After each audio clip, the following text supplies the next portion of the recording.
Hey everyone, I am back solving Advent of Code 2025 day 10. I haven't uploaded day 9 yet because I was super tired yesterday, so I ended up not solving the second part in time. But I tried to figure out the solution. I have some kind of solution now, and I will share the video in a bit. But let's just solve day 10 first.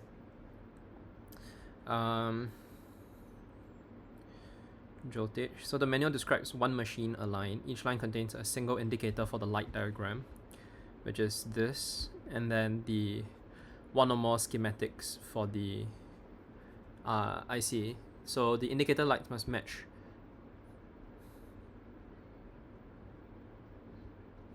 Okay. Means that the machine has 4 indicator lights that are initially off, and the goal is to get it to configure this first light to be off, second light to be on. Toggles. So 0 means the first light, 1 means the second light. I see. So each listed indicator light turns on or turns off. Push the button an integer number of times. I see. So we are essentially looking for the sequence of toggles that result in the correct configuration for that particular machine. I see. Okay. The voltage requirement, how does that?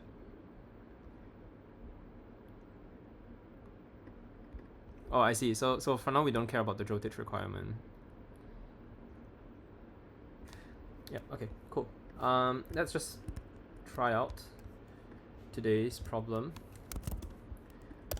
So essentially each line is comprised of 3 components. So what we have, we can split by the spaces that are available to us. So you have the parts and the parts. So we have the machines. I guess what we can do is we can create a class for this, right? And what the class can have is it can have this. So this is a data class. What we have is we have the indicator lights, final, which is equivalent to a list of, well, we can say that this is a list of booleans. Then you have the, what is this? The button wirings, which is a list of ints. I guess it's a list of tuples. And then we have the voltage requirements, which is just a list of integers. From string,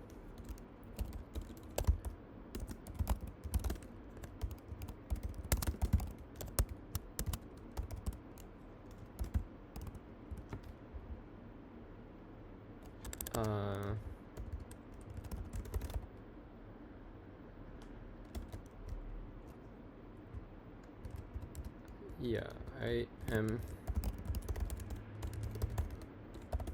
let's see, class method. I can't remember the type for this.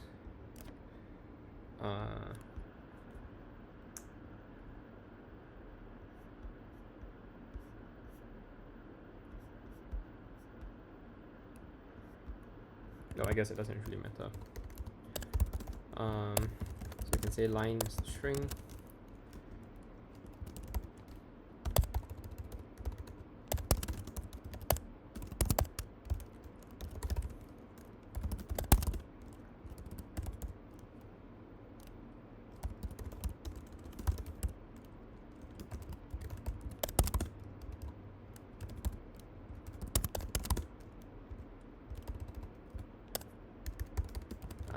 The typing always messes me up with this.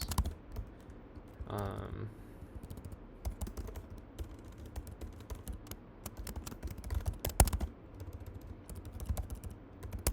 cool.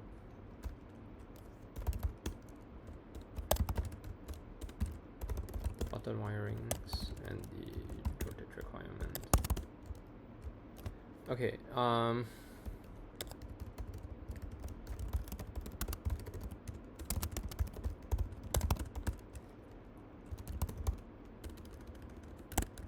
data class. I should have googled all of these beforehand. Or these should at least be in my head beforehand.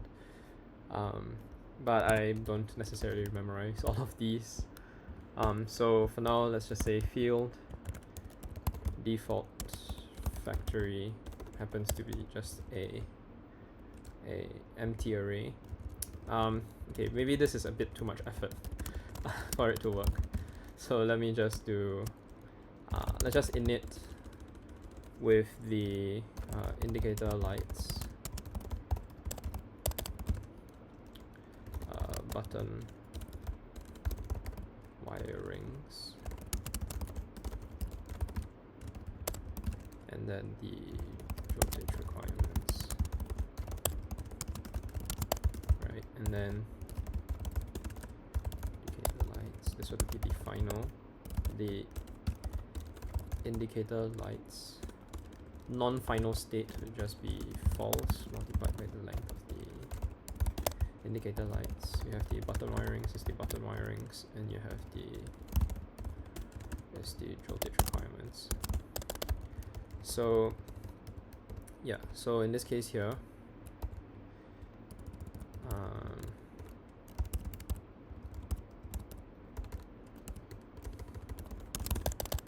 cool. So we want to parse the line. So to say the parts is the line split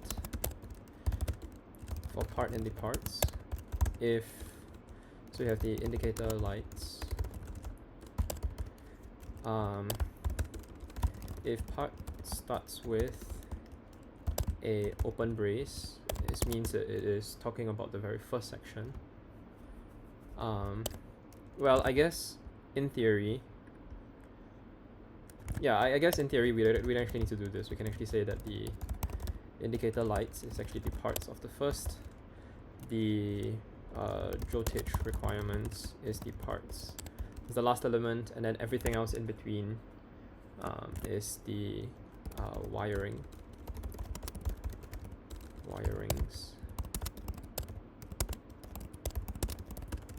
Is the parts from 1 to -2. So I'm just going to print this just so I can know that we have all of the values.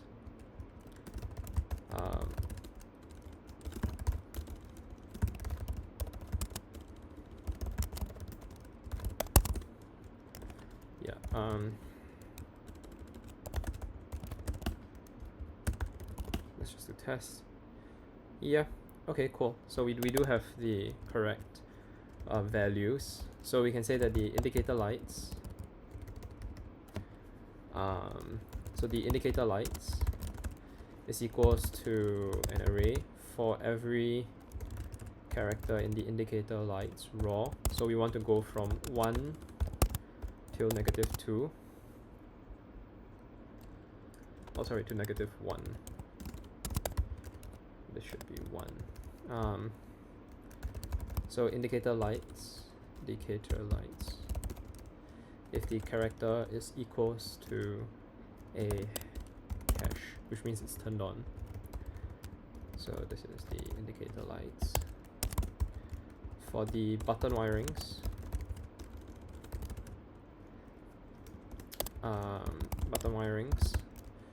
for each wiring in the button wirings raw, we say that the button wirings append the the tuple of the wiring split by this.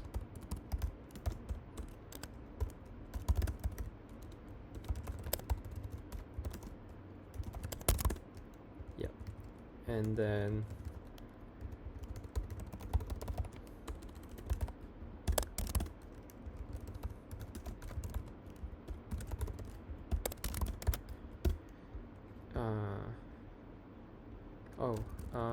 not wiring. Yeah, how come it is treated as this?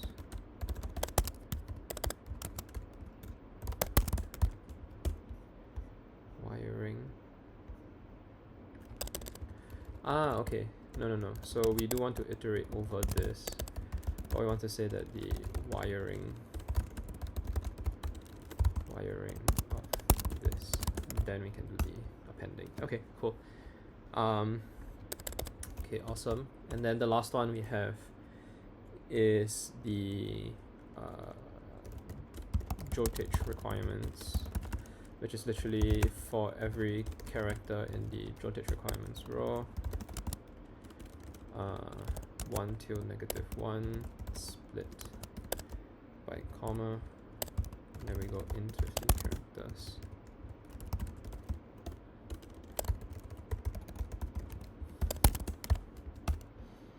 Okay, cool. Seems like it worked. So we have parsed my data already, and then now we just need to operate on each of them. So I guess the one way we can think of this is maybe say machines.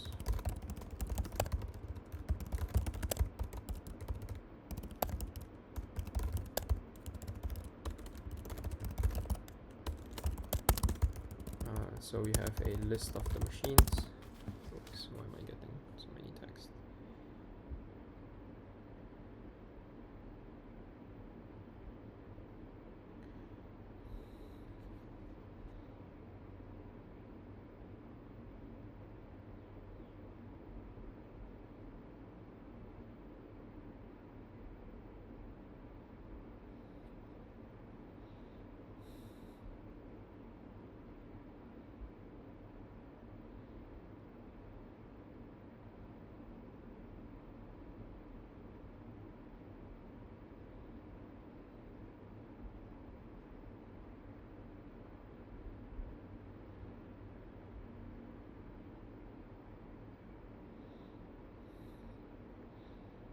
Sorry.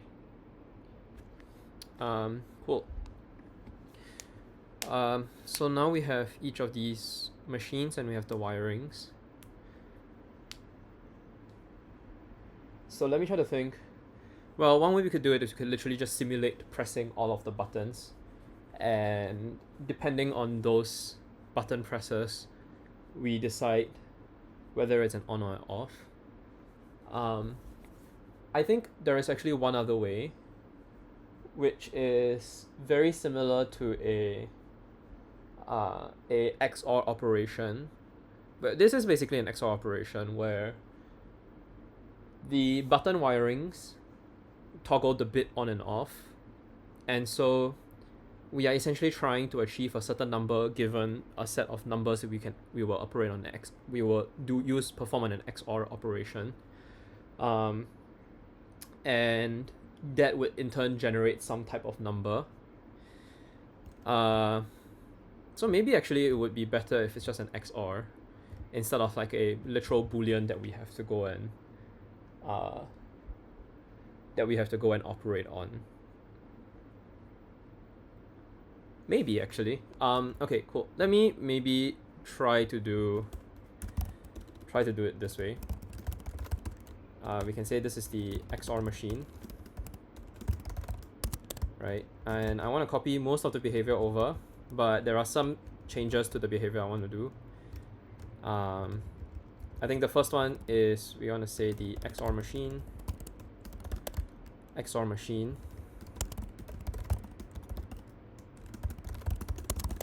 Cool. So actually, instead of indicator lights being a list of the booleans, it should just be the number. And then the button wirings is essentially the applied number on it. So this would be an int. So right now the starting value is 0. But what we do is we say that the indicator lights, it starts with 0.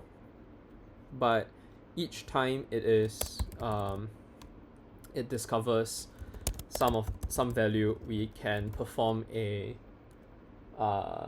we will perform the XOR on it. So we can do something like if is this, right? So we do a right shift by 1.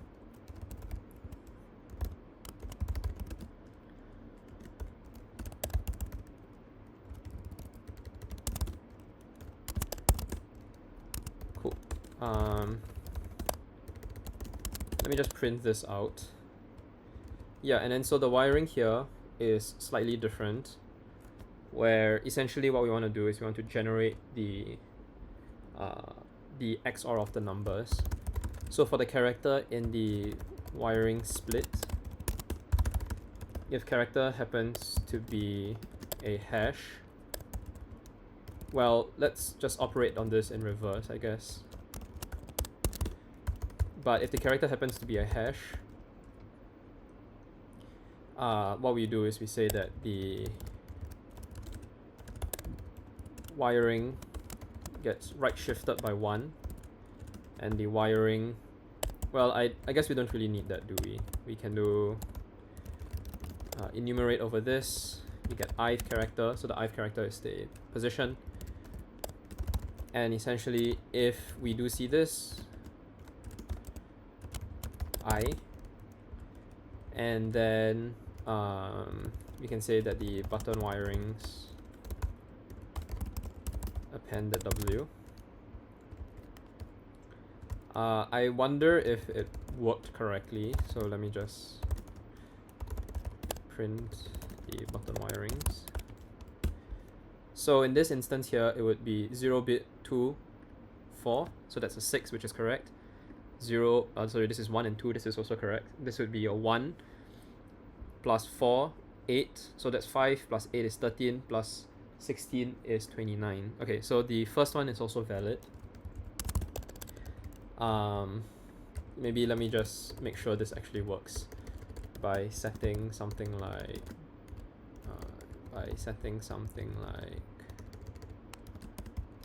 this, maybe. And you can see here that the number is 62, because there is a total of 64, but we minus, sorry, there is a total of 2, 6, 6 plus 8 is 14, 14 plus 16 is 30, 30 plus 32 is 62. Okay, correct, cool. Cool. So for the button wirings, it is not actually correct. Hold on.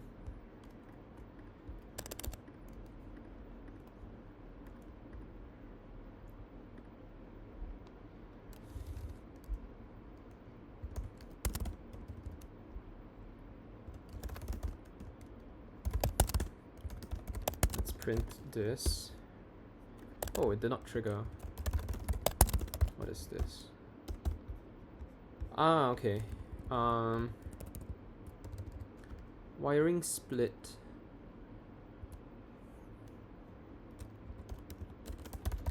This is strange.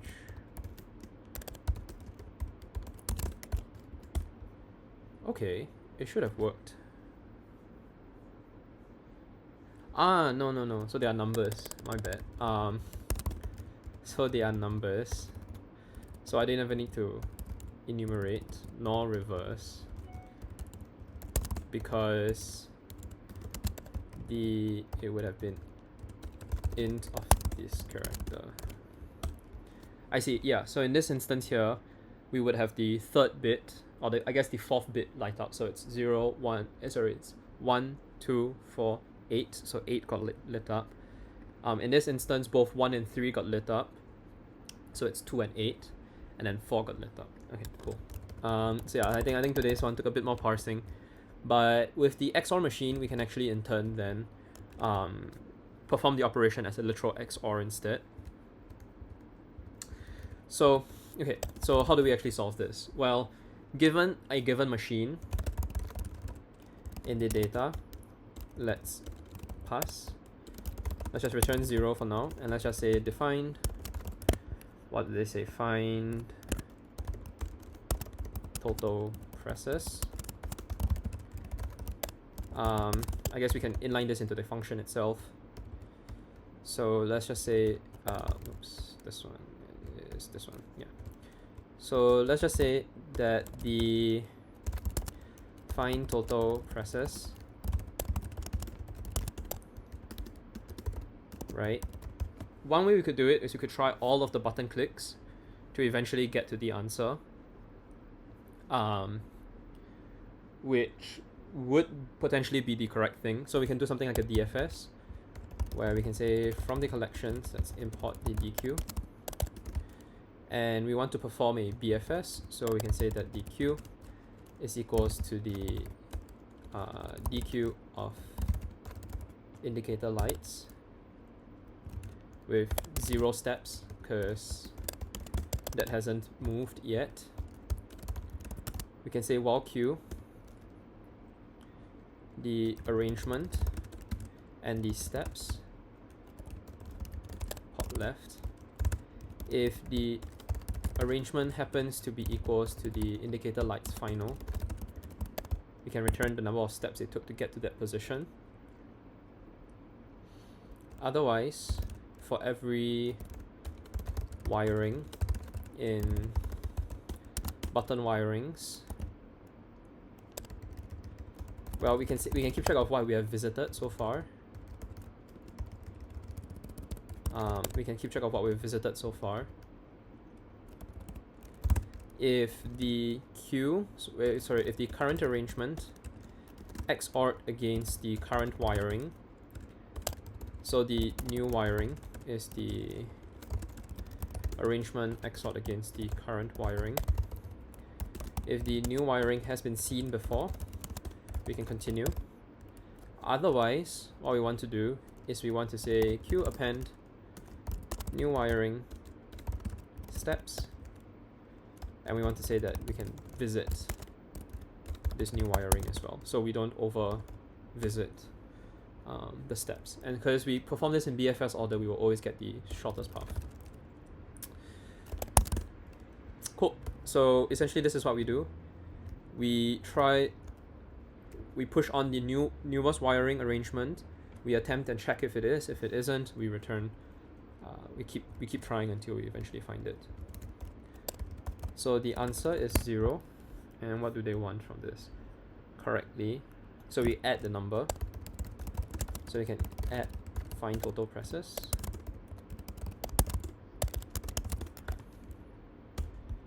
Okay, cool. So this one failed. So let's check why. Let's print out the current arrangement. I see. Because I didn't add 1 to this.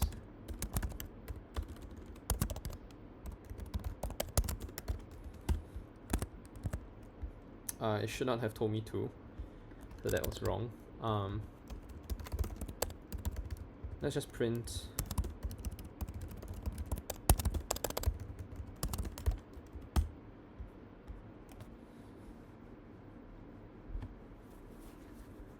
so the current arrangement, if we had chosen the very first one, it's a 1.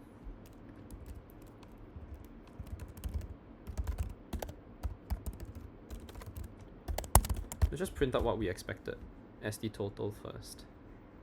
So this expected 6. And when it discovered 6, there was 2 steps that were being made.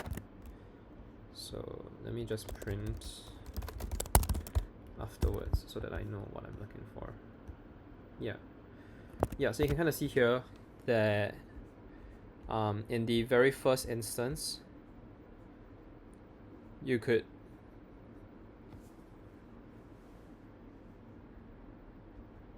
so we print with 2 steps. The next one was 3 steps. No.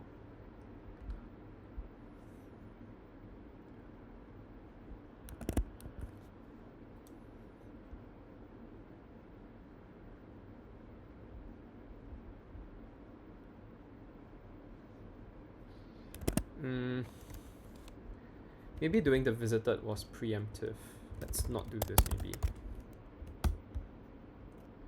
Yeah, but you see, if we don't do this, we will infinitely recurse because we would revisit the same states again. Just not good. Let's see. Why did this not produce 2?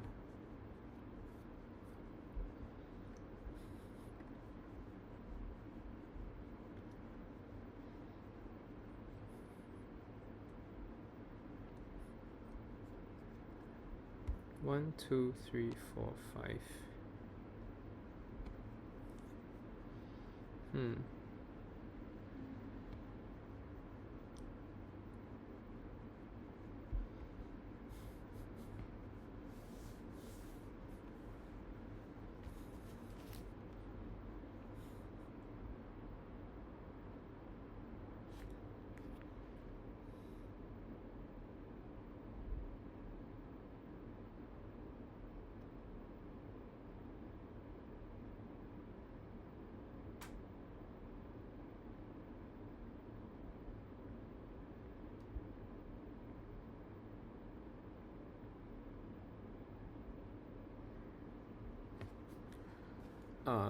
Let me try to think. 29. Yeah, so for some of these, we just did not detect a possible state, which is a bit odd. Let me just print out the button wirings to make sure that I do not miss some button wiring. So we have 1, 2, 3, 4, 5, 6. 1, 2, 3, 4, 5, 6. So this is correct. I think, yeah, this is correct. 1, 2, 3, 4, 5. 1, 2, 3, 4, 5. That is also correct. So it's 2 plus 4 is 6. 6 plus 8 is 14. 14 plus 16 is 30. That's also correct. Why isn't it working as we expected it to?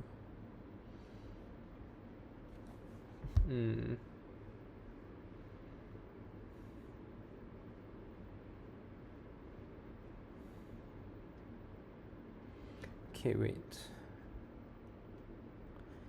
Yeah, so let me focus on the second case here because we did not detect any answer somehow, and then it still was proceeding as it is.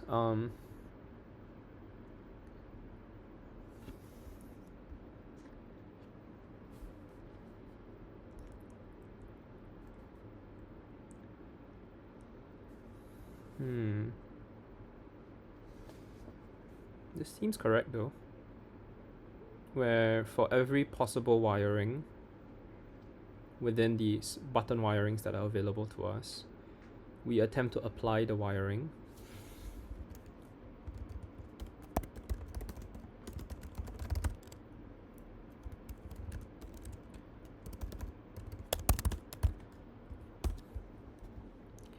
Yeah, so you can kind of see here in the instance above, we applied 29, which is this one, I believe.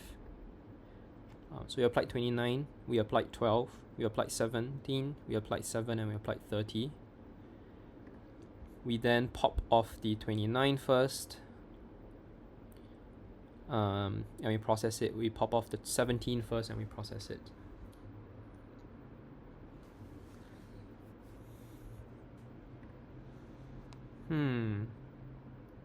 Yeah, so 29, we applied 12, 17.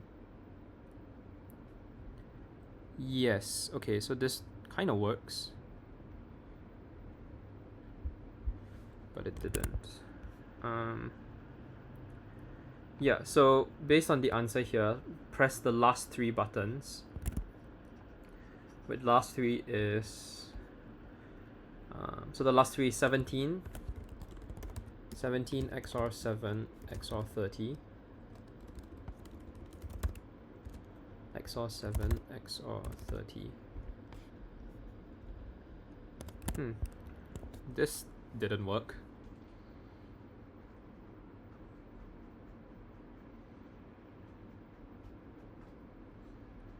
Zero, 2, no, sorry, 1, 2, 4, so that's 7. and then it is 17 because it's 16 to the power of 2, 4, 6, 2, 4, 8, 16. Yeah. This is a strange one. Right, so in this instance here, we would have toggled 0 and 4 to start. Oh, is it because the bit is flipped? It is because the bit is flipped. Dang it. Yeah, essentially what we have here is we are saying that we treat it as the left sort of we expanded this number by going left to left, but in reality it's actually left to right. So we actually just have to flip the order in which we calculate these values. So the leftmost is a 0, the rightmost is a 3. So we actually need to split this up here, where we say that okay, so the light count is the length of the indicator lights raw minus 1. So we actually need to do something like light count minus the int. So if there is 4 lights, the very first index should be a 0, not a 4. So when I say that there is a 3, it is actually referring to the 0th position. So it would be 4 minus 0 minus 1. Yeah, and then in the same instance here, we also need to say, okay, so now I have formed the string from in 0 as the very first index, but what we want to do is to actually say, oh man, this is messing with my head a little, but essentially we have n is equals to the light count, n equals to the light count, and essentially what I want to do is we can say the indicator lights 1, and we want to say the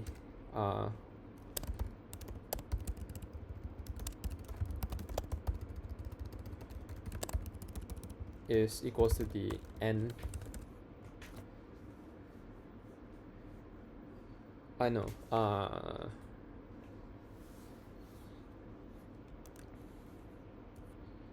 No, sorry. It is equal to I think this would be slightly different, right? So in this case here, the very first one is looking for 15. Ooh, that's not right.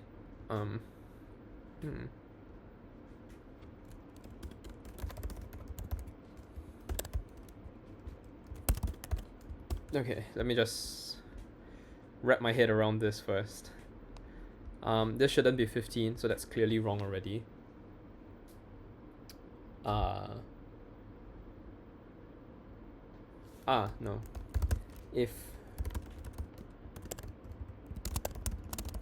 So this one should still be 6. So the very first one should still be 6.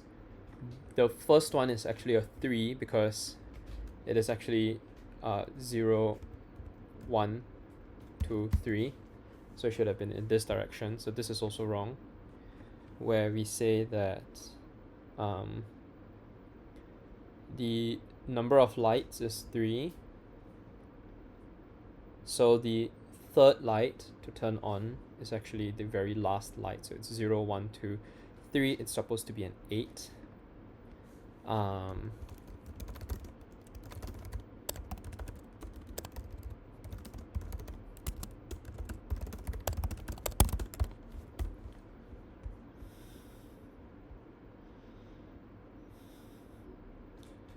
Yeah, so we produced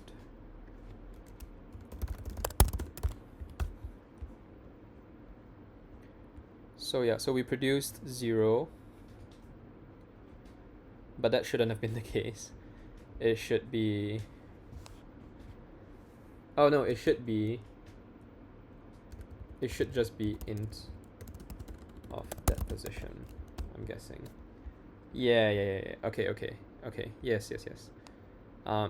Yeah, so in this case here, this would be the 0, 1, 2, third place. This one would be 0, 1, 2, third. Third place as well. So if it's 1 and 3, it would be 0, 1. So that's 2. 2 plus 8 is 10. Just 2 alone is that. If it's 0 and 1, that is the same thing. And this would be 6 because we start with the leftmost digit. Okay, cool. Yeah, so it indicates here 8. But yeah, cool. So that is the primary solution. It was just the ordering that we messed up. Cool. Okay. Nice. So let's try to get the puzzle input.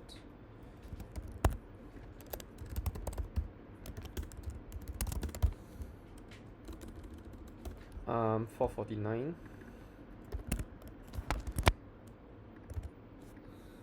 Cool. The next bit is it needs to configure.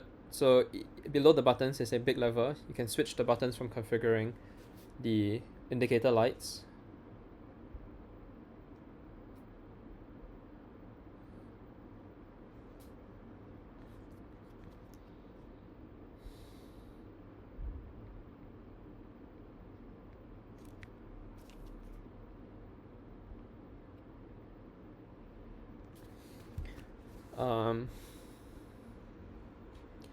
Each have a set of numeric counters tracking its voltage levels.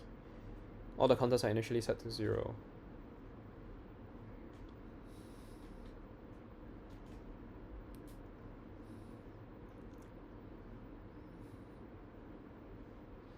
I see. So each button wiring schematic 1 and 3 means you push get solved from all the button pushing, the fewest total number of presses to get it to the correct voltage amount. I see, okay.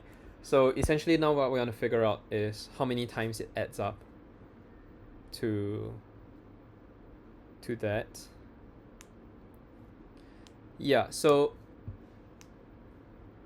this is essentially, I think, a scale problem where we won't have enough, we'll take it very, very long to process all of these possible button presses and whatnot. So let's see, find total presses for indicator lights. Cool. And then find total presses for,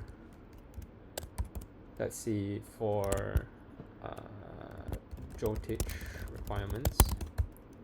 Right, so it's slightly different, but effectively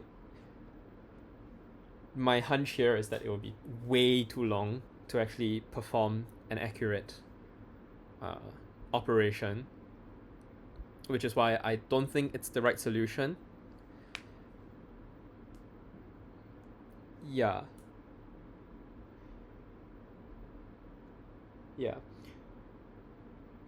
I am trying to think if there is a, well, so I think my hunch here is that this is a mathematical solution where each button is assigned, where I think cool. I think this is a mathematical problem where essentially we have n. Okay, so let's say we have let the number of buttons be equal to, let's say, 3. So the number of clicks on button 1 is A, of clicks on button 2 is B, and the number of clicks on button 3 is C. So in actuality, the total number of clicks we can imagine would be actually A multiplied by the button 1 combination plus B multiplied by the button 2 combination plus C multiplied by button 3 combination, and this should then equate itself to be equals to the voltage requirements. Right, so this should be the mathematical solution we can have. Maybe let me pause and then I'll be back, because I think we might need to write this down, although there is like a lot of different numbers, so we probably need some kind of matrix operation to solve this, which I don't know if I have the full confidence for solving it, but I will give it a try. But yeah, I think that's the mathematical approach. I think the brute force approach in this instance here is to literally just say, for every current state of voltage, try clicking all the wirings and see which one it comes up to, right? I think maybe let me just solve it with the brute force and then we can see what it looks like afterwards. So essentially within the tuple, what we want to have is we want to have the current voltage amount multiplied by the length of the voltage requirements, right? So we start with this voltage amount. The visited would have to be the set. So if this is equivalent to the voltage amount, we pass.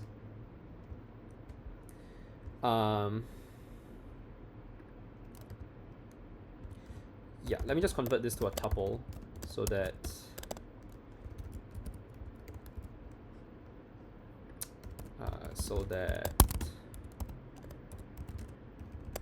it is easier to modify and work with this.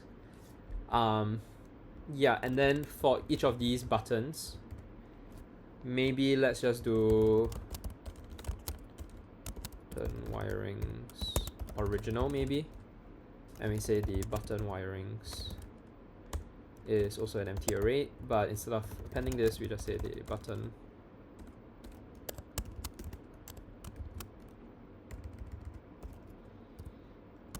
original is equal to this. So we can say that the W original can append the int of the current character, and wirings original can append the W original. So let's just say the button wirings, oops, not this one, it is the one here. We can say that the button wirings original is a list of list of integers. Yeah, so we can say that the button wirings original is the button wirings original. Okay, cool. So yeah, so essentially what we are saying here is the button wiring original. And what we are claiming is for every button in the button wiring,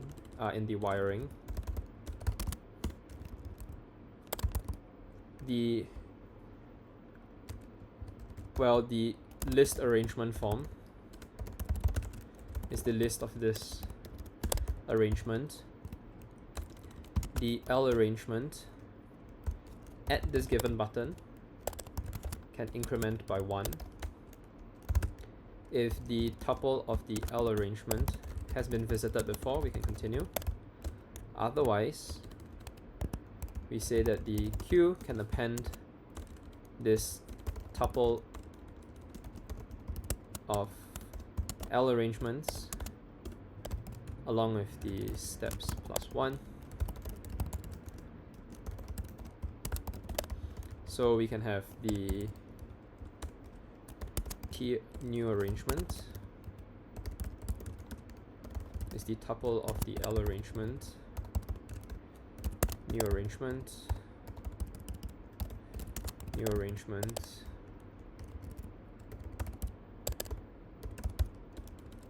new arrangement,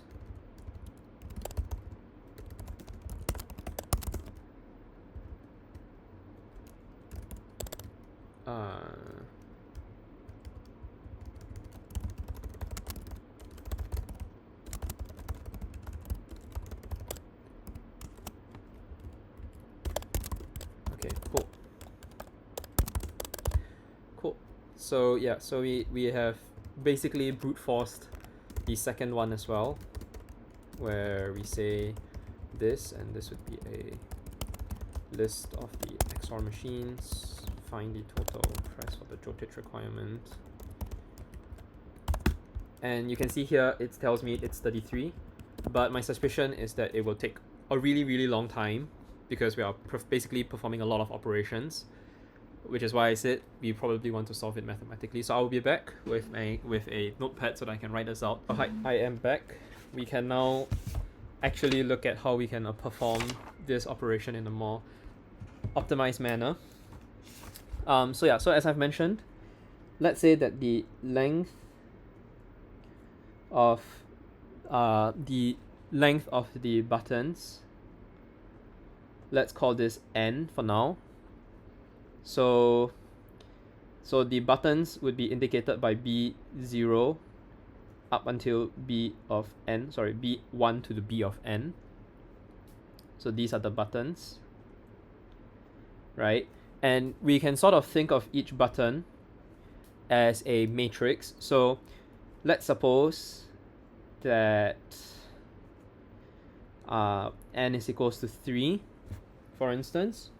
So it would have button 1, button 2, button 3, and the solutions here would be based on the buttons that we press, right? So there is button 1, button 2, and button 3, and let's suppose that that we have a m. So we say that the number of the joltages, or I guess the joltage requirements is an m. So suppose m is equals to 4 now. We basically want to see button 1 multiplied by some number of presses. So let's call this A, plus button 2 multiplied by some number of presses, plus button 3 multiplied by some number of presses is equivalent to, say, J, where J is the joltage. So then we can actually think of this in terms of matrices, where you have A multiplied by so A is a scalar, so A multiplied by, let's say it's a column matrix, for example. So you would have button 1. So maybe in this instance, let's say button 1 is equal to 0 and 2, and then you have button 2, which is equals to 1, and then button 3 is equals to, say, 1 and 3, right? So you would basically get this array where you say A multiplied by 1, 0, 1, 0, right? Because that's the number of times it presses. So essentially it's a binary matrix, plus B multiplied by 0, 1, 0, 0, plus C multiplied by 0, 1, 0, 1. And then this in turn equates itself to J, which has J1, J2, J3, and J4. Or I guess J0, we'll do with one index. So J1, J2, J3, J4. So yeah, so essentially then the final solution, or the final equation, becomes a matrix addition of A plus 0, so 1 times A plus 0 times B plus 0 times C is equals to J1. And then we keep repeating this for all of the possible wirings. Yeah. So essentially we want to do some kind of matrix operation so that we can decompose this solution down. I believe if we were to write this out fully, it would basically be A equals to J1, B plus C is equals to J2, A is equals to J3, and then C is equals to J4. Yeah, and we know the values of J, right? So suppose J's values is some set of values. We're basically solving this as a linear equation now. Yeah, and then the way we can look at this, look at it in this instance, since we are always dealing with a binary set of matrices, is to look in terms of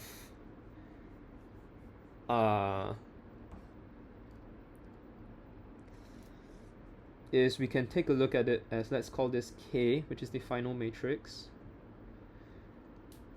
So we have 1, 0, 0, 0, 1, 1, 1, 0, 0, 0, 0, 1.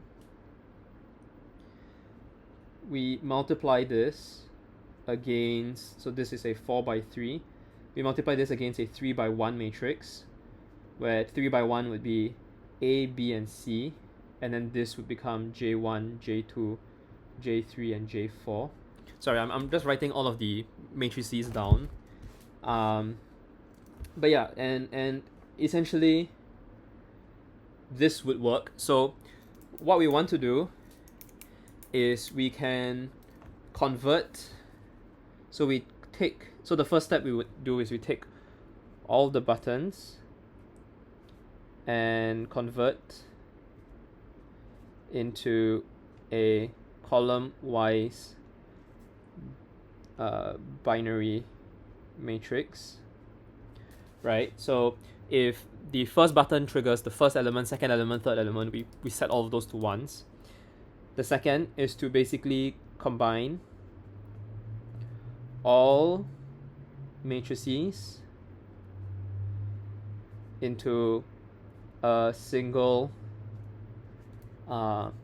m by n matrix, right? Where m is the number of voltages, n is the number of values. The third step is we need to then so we can call this matrix equals to K. So then the J matrix is actually equals to K matrix multiplication with let's call this X, where X is the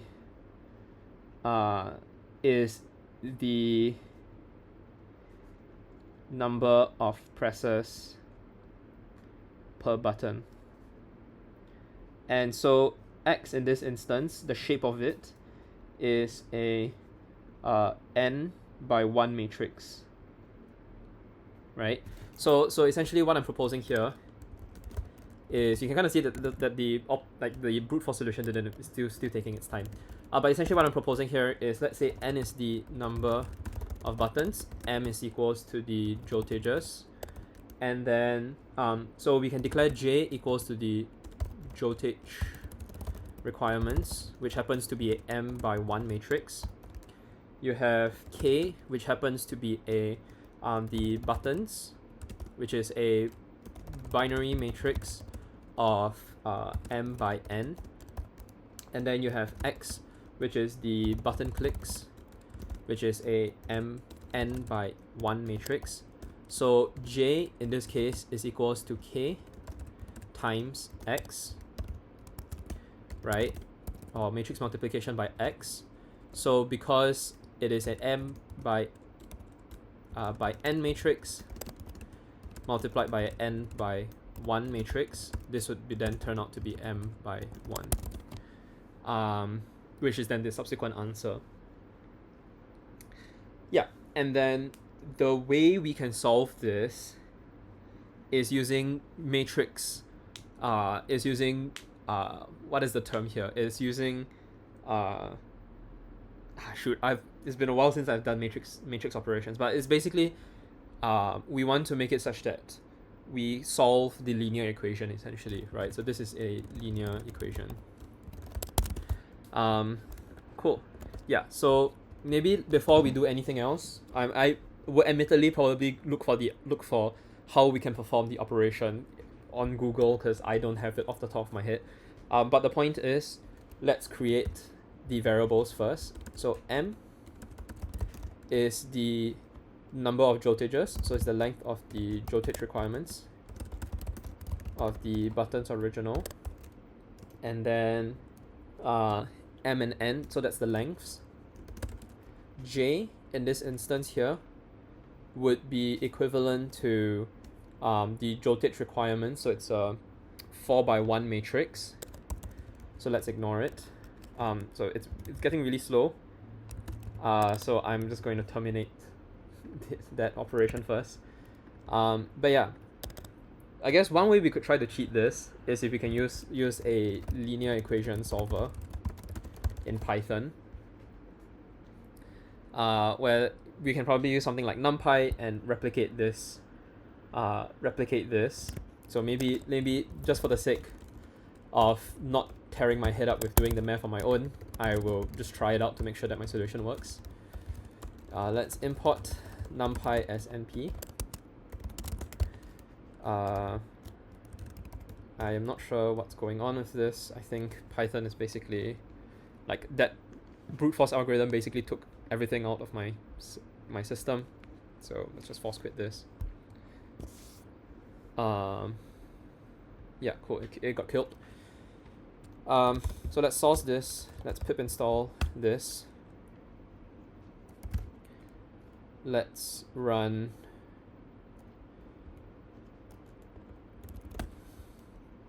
okay, cool. Yeah, I don't really need the first machine anymore, so I'm just gonna delete the code so that I don't have to deal with it anymore. But we'll call this machine, and yeah, and we can keep the remaining of the definitions the same. So what we want to do is we want to start representing my arrays. So x is unknown, so we are solving for x basically. So we can say that j is equals to a numpy array from the given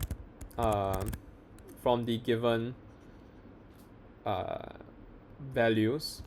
So numpy array. So I haven't used numpy in a very long time either, so I'm not entirely sure how we can do it. But let's say numpy array convert list to column array. Yeah. Oh, numpy c underscore, and this would be the voltage requirements. Let's print out j. So I don't really need to solve this now, so let's just do this. Yeah, so let me just do numpy array dot transpose. I think this might be more intuitive. Yeah, so in this instance here, it is 3, 5, and 7.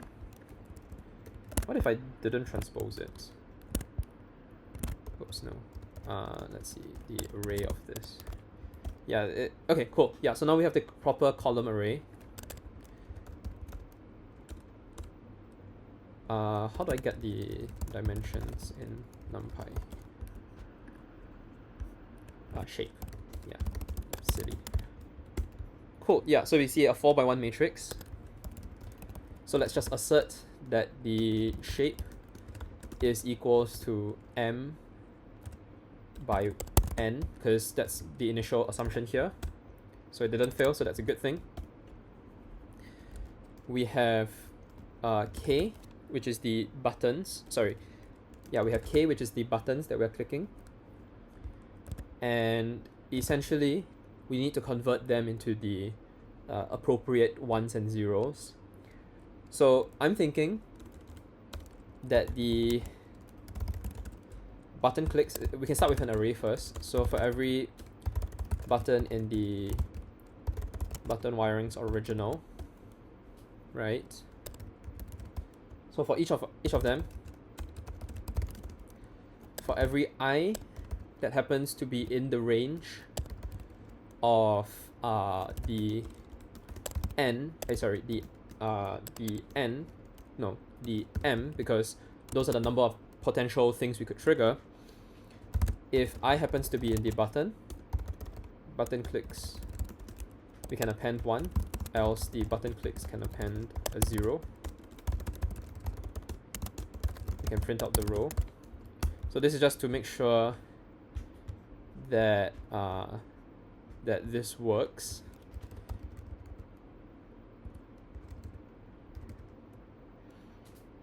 Oh, sorry, no.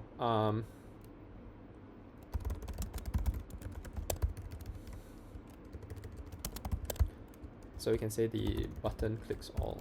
Can append the button clicks.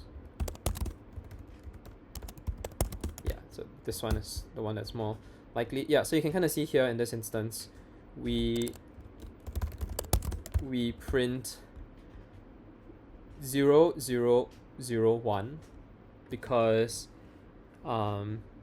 there are a total of, well, let's just say we can do k is equals to the numpy array of the button clicks all, and let's assert that the k shape happens to be a m by n matrix.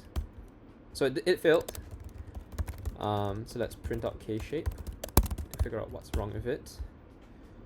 So it's a 6x4, so I think it's an inverted format. So I am guessing we need to transpose this as well. Yeah, so you can kind of see here that,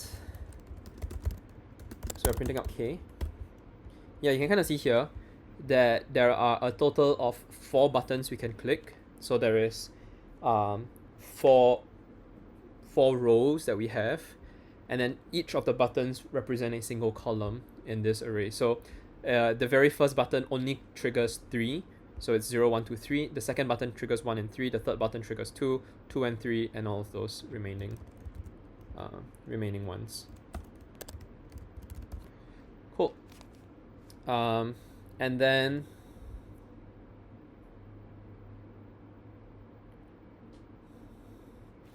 okay, cool. And then we can try to use NumPy to solve this again.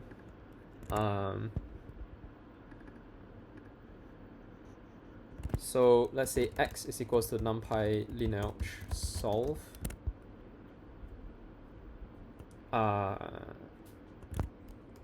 K and j, I think. The last 2 dimensions of the array must be square. Oh, I see.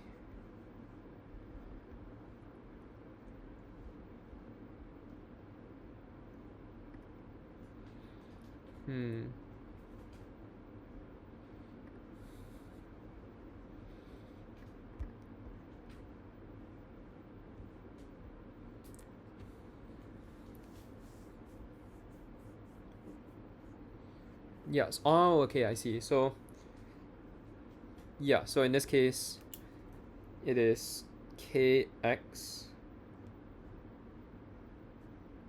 is equals to j.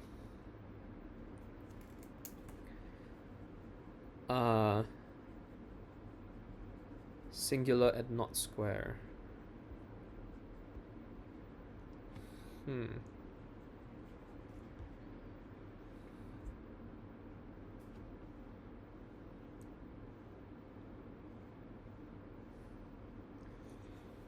Oh, I see. So does it not work if... I see, so it needs to be a coefficient matrix. So what it's stating is that J needs to be a 1 by M matrix. So yeah, so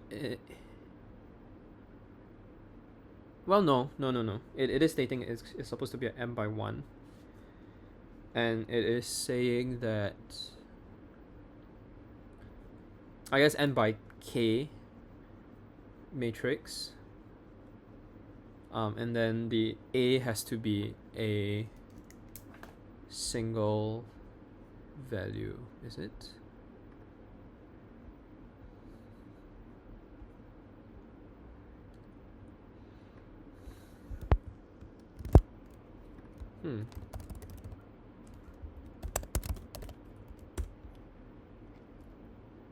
Okay. This is strange, because we have already enforced the two structures to be correct.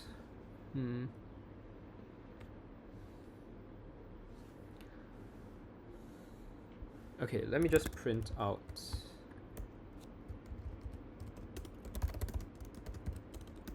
K and J.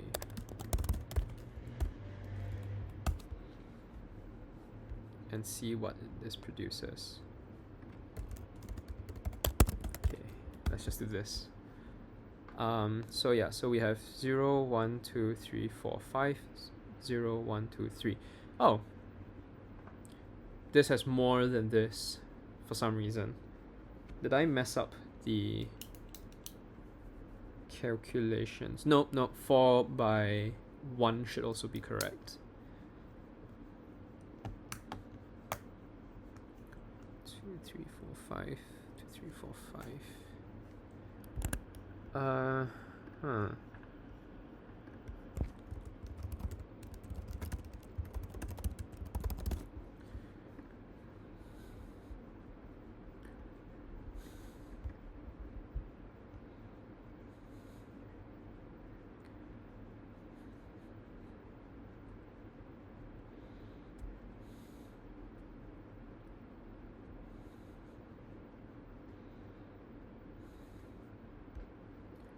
Least squares, maybe.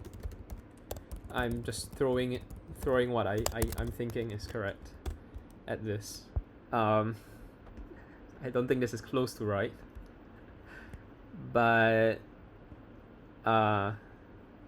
yeah, it is nowhere close to being correct.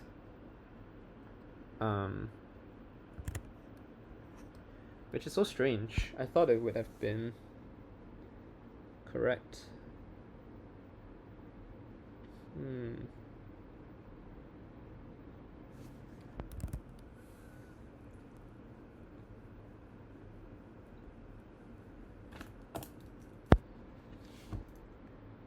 4 by 1 matrix.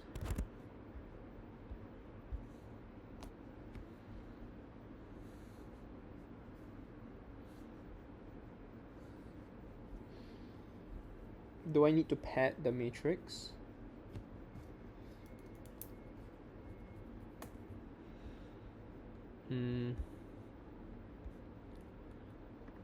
Let's see.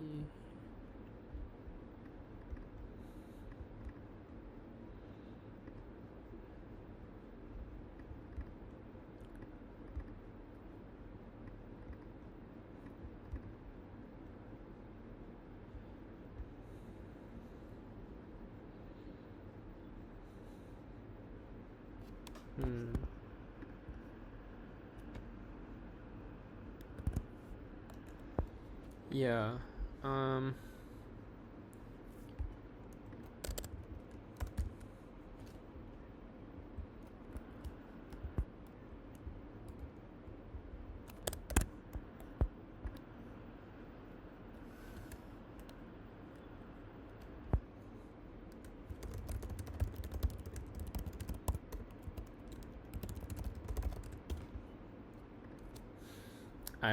This is foreign. I've forgotten about this already. So let's see. Least squares solution. I see. Okay.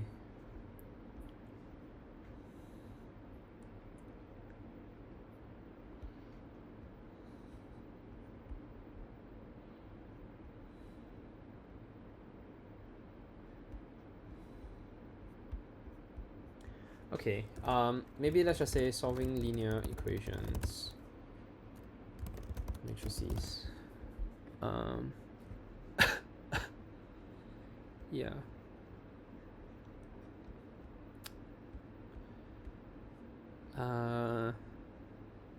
Okay, yes. So suppose we have this equation.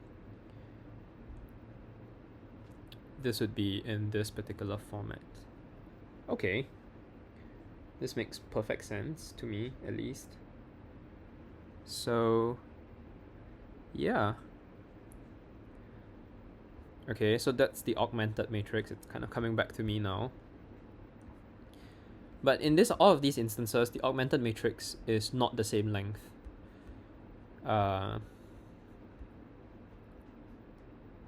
So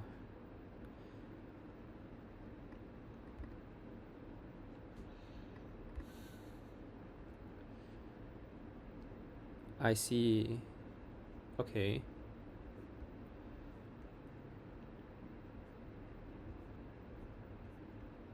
Okay, yeah. So in this instance, yes, we will perform the... So is there a function for it? NumPy row echelon form. RREF. Okay, so maybe let's combine the two matrices. I'm not sure how we do that either, but I think we can do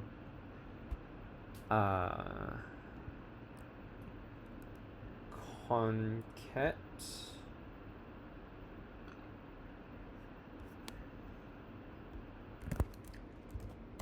So we can have the R is the NumPy concatenate between K and J. I'm not entirely sure what this looks like.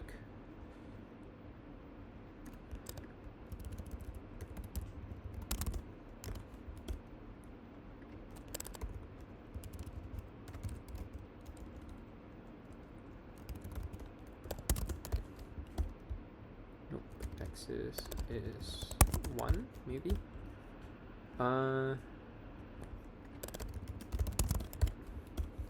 Okay, yeah. Yes, so now we have concatenated my array together. If I do RREF, no.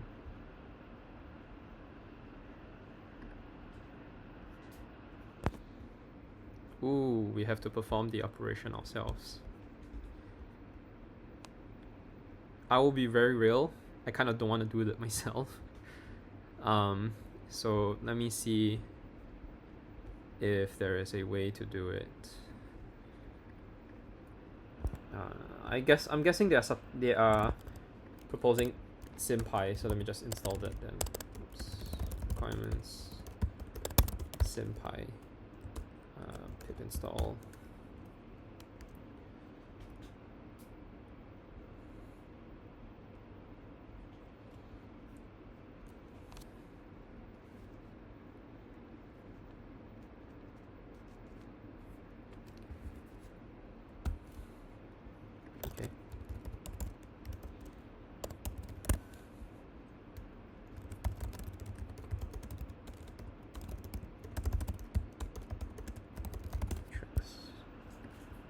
SymPy matrix. So RS is the SymPy.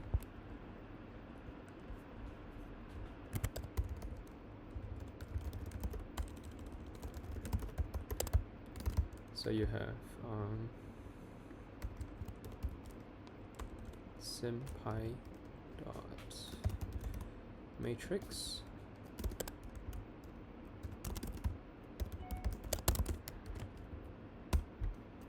Okay, cool. So now we sort of have the answer here. And then what do we get?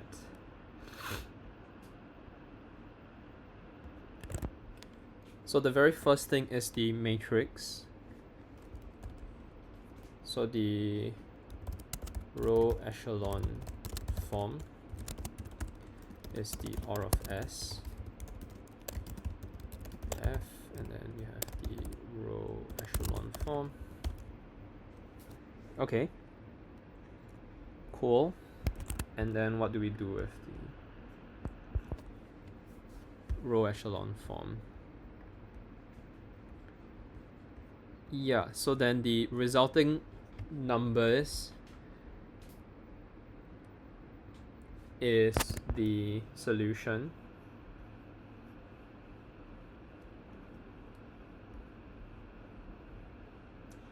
There shouldn't be -1. -1 indicates that is how do you press a button negative times, right? That's odd.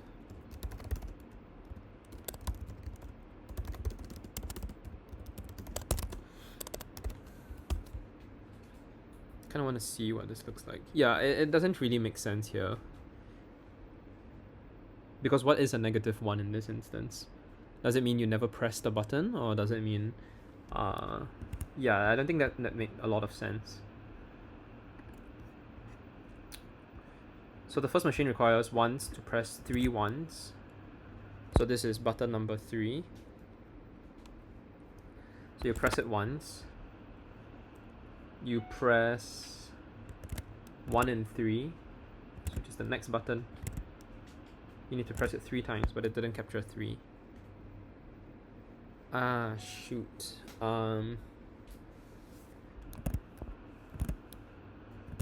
Yeah, this doesn't really make sense from this standpoint. Is it actually correct? Are we actually making the right assumption for this? Okay, let's see. So let's just run the very first example. We have voltage to be equal to 3547 x. In this case, let's just call this A, B. So 1, 2, 3, 4, 5, 6. So A, B, C, D, E, and F. And then you have K is the very first button. You click only the third one, so you go 0, 0, 0, 1. The second button you do 0, 1, 0, 1. Third button you do 0, 0, 1, 0. Fourth button you do 0, 0, 1, 1. Fifth button you do 1, 0, 1, 0. Sixth button you do 1, 1, 0, 0. Okay. So when we take K dot product on X is equals to J, we are essentially solving the equation for 0, 0, 0, 0, 1, 1, 0, 1, 0, 0, 0, 1, 0, 0, 1, 1, 1, 0, 1, 1, 0, 1, 0, 0. And then the other value is 3, 5, 4, 7. Okay, let me just verify that I did not screw up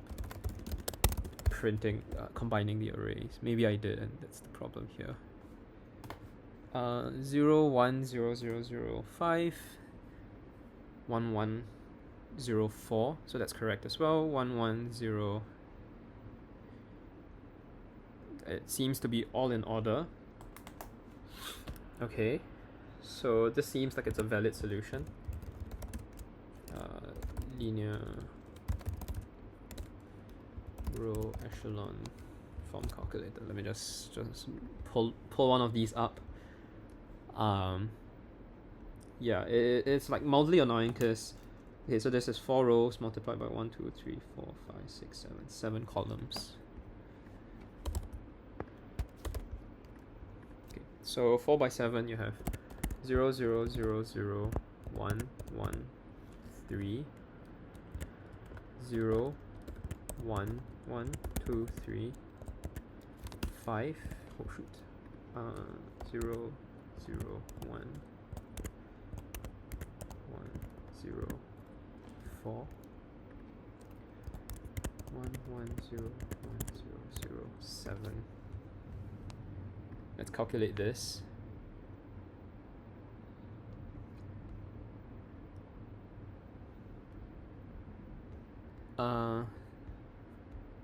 Yeah, okay, so the solution is correct that they've given me naturally, but the answer is just completely wrong.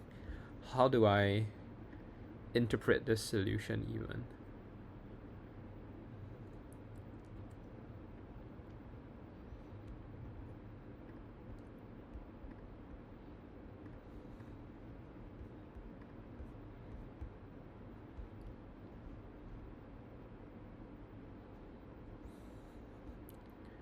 I see, so we need to further simplify it. Okay, so yeah, so we have the above matrix here, where essentially what we are claiming is this new form is basically A plus B, C, D minus A, B, C, D, E, F minus F is equals to 2.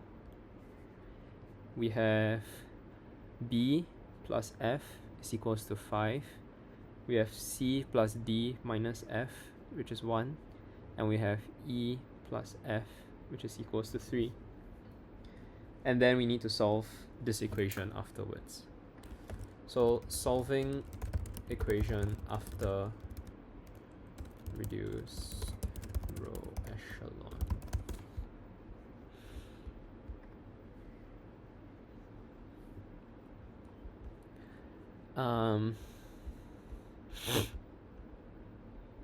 Okay. I see. So it's claiming that the answer is actually to the is the rightmost answer, but that doesn't make sense at all,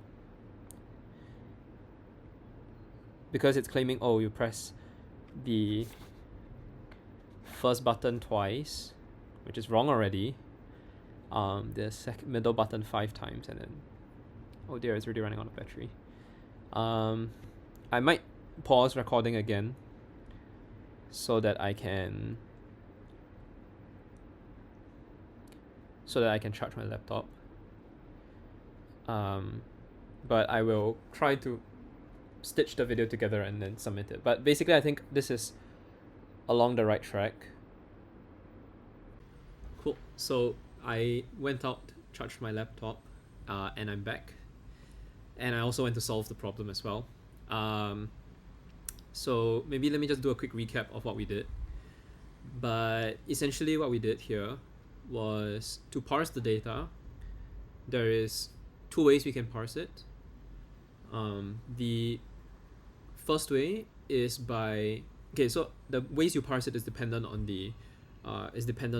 which part of the solution you're looking at. So for the part 1 solution, it's actually very straightforward. Basically, the idea is we start with a kind of a binary number of 0, or I guess just a number of 0, and the arrangements of my lights can actually be treated as another integer, right, where it is actually a left to right binary number. So if a light is on, it's a 1. If a light is off, it's a 0, and we kind of count from the left to the right. So the left is the least significant bit.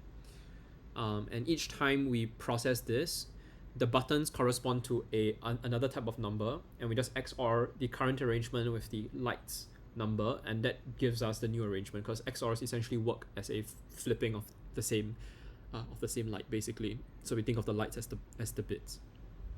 And so for us, the very first solution, which is pretty straightforward in this case, is to just use a BFS. So we kind of try all of the possible buttons, and what we do is to also keep track of whether or not we have seen a particular arrangement before. Because if we have seen a particular arrangement before, it means that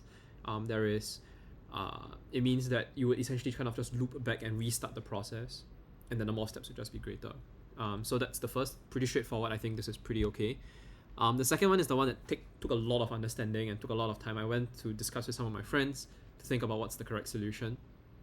But basically in this scenario, what I proposed earlier was correct, which is we can kind of treat this as a sort of an equation where you have the n to be the number of buttons, m to be the voltages that we want to fulfill.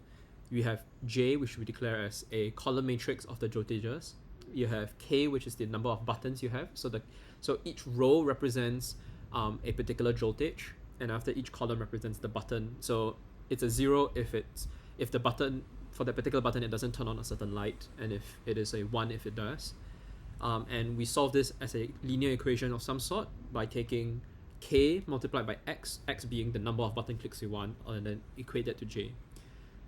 The part where I failed to understand properly was the fact that because we are looking to minimize the number of button clicks, and there is no partial button clicks, so there's no floats basically, we are essentially looking at a slightly different problem to just solving a linear equation using the reduced row echelon form.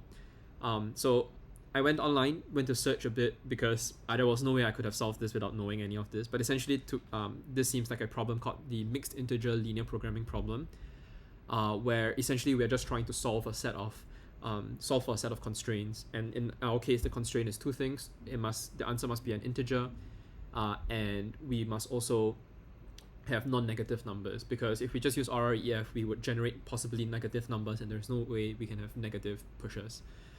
So essentially what this does is it attempts a couple of solutions within the bounds of the problem, and then after that it gives you the correct solution, which is like the minimized problem in this case. So the actual code itself is actually relatively straightforward. What we want to do is we extract m and n, which is what we described here. M is the number of voltages, n is the number of buttons. We extract k by basically constructing out this binary matrix basically. We declare c. C tells us what's the constraint of the problem, which is essentially we want to keep this to be a minimization. We call the linproc function from SciPy, which is essentially just a way for us to execute this linear programming solution without me having to implement it myself. Maybe I'll make a video separately explaining and deep diving into it, but for now I didn't have the necessary prerequisite mathematical knowledge for this. So we provide a equation. So essentially the equation here would be solving ax equals to b, for example, I think. So basically we can translate that to k times x equals to j. So we have k to be the a equation, we have b to be the voltage. We specify three other important things. The first one is bounds. So bounds tells us what's the minimum, the lower bound and the upper bound of our possible solution. By putting 0, we actually indicate that it cannot be negative basically, so that solves one of our problems. We specify methods of height. I think this is the default parameter, so we don't really need it anyways. And we also specify the integrality of 1. And from looking at the docs, I think this just basically specifies that it must be an integer when we find a solution. So even if a solution like 2.3 is valid, we don't actually want to treat it as that. And so once we calculate this solution, once we let linproc solve this solution for us, we can then sum up the numbers and return the answer. So if we actually just take a look at the solution itself, it is pretty quick. It's 133 milliseconds, and it just generates the correct answer. If we just take a look at both solutions, you can kind of see that the BFS solution at the very beginning is actually pretty quick. But yeah, basically this is day 10. It is pretty straightforward for the first part. The second part needs some prerequisite mathematical knowledge, but I do think it is pretty interesting to learn and have figured out. Well, I figured out that it was a matrix problem. I did not manage to figure out what specifically of the matrix it was. But I think it was still good as a learning experience to know that linear programming exists, and we are able to use it to our advantage to actually implement some kinds of solutions when there's a certain kind of certain set of bounds within the problem itself. But cool, I will go and record day 9's explanation as well, so that I can upload both videos today. But yes, thank you guys so much for watching. I'll see you guys tomorrow for basically the second last day of Advent of Code.